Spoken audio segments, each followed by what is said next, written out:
Para pemirsa sekalian, kita bersama-sama akan belajar tentang kesehatan gigi kita di acara Ask the Doctor. Dan kali ini kita bersama-sama dengan Dokter Gigi Eka.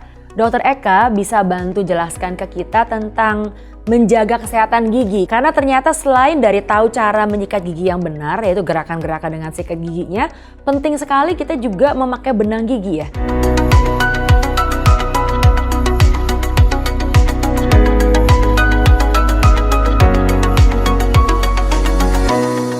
Boleh tolong dijelaskan kepada kita semua mengapa itu penting dan bagaimana caranya membersihkan gigi kita dengan benang gigi? Ya, jadi kalau kita menggunakan sikat gigi, tentunya kita hanya bisa membersihkan permukaan mahkota gigi yang bisa tergapai oleh sikat gigi.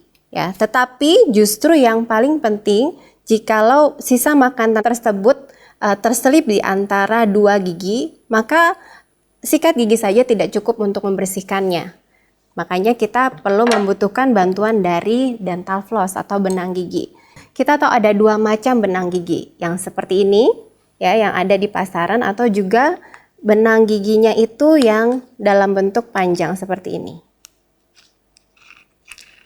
Ya.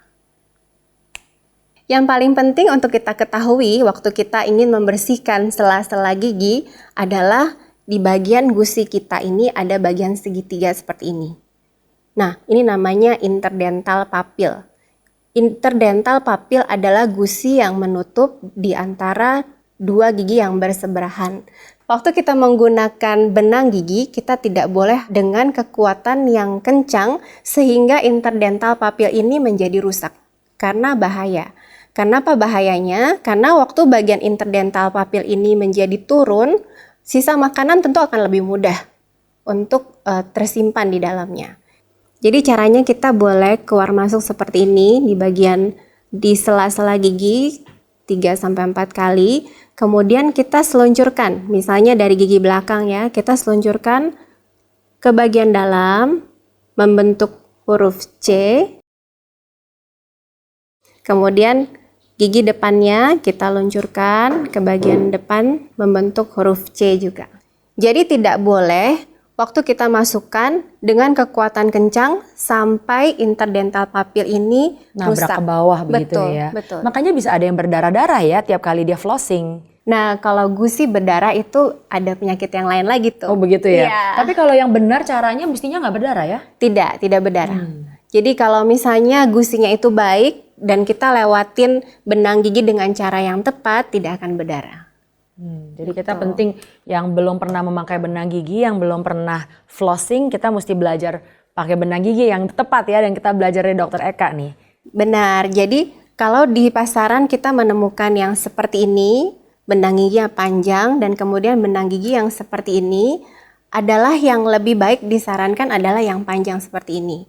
Dan waktu kita menggunakannya, kita mengambil kira-kira 45 cm, lalu kita gulung seperti ini, dan kita masukkan seperti tadi yang cara saya jelaskan, lalu pindah.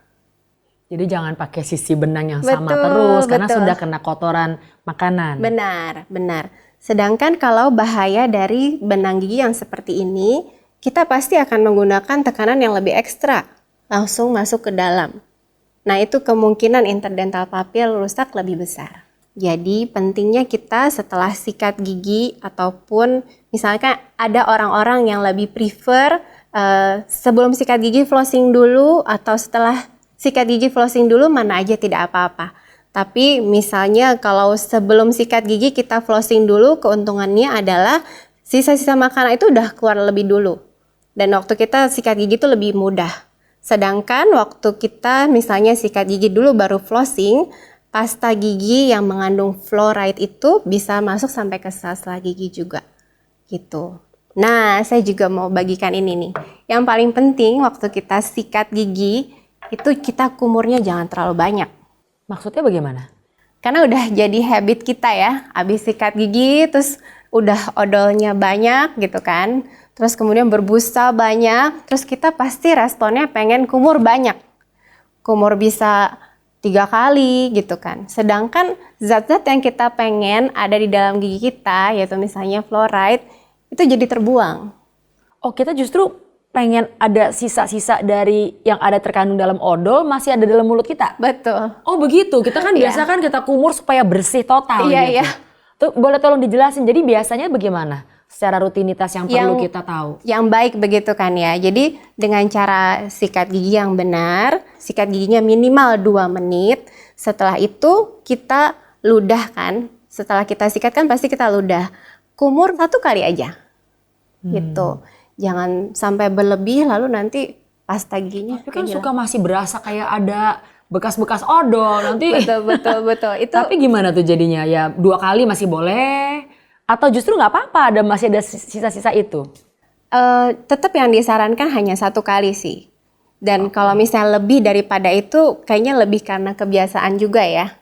Wah, kita banyak belajar hal yang baru ya, karena ternyata sangat mungkin Bapak Ibu sekalian dan termasuk saya juga selama ini tuh punya rutinitas membersihkan gigi yang ternyata tidak tepat. Dan itu bahkan bisa merusak dan mengganggu kesehatan gigi dan gusi kita, begitu ya? Betul. Mari kita terus belajar lebih banyak lagi bersama dengan Dokter Gigi Rebecca. Dan acara ini Ask the Doctor dipersembahkan oleh Klinik Pratama Samaritan yang ada di Sunter di Jakarta. Saksikan terus Ask the Doctor. Saya Leonie, Tuhan memberkati.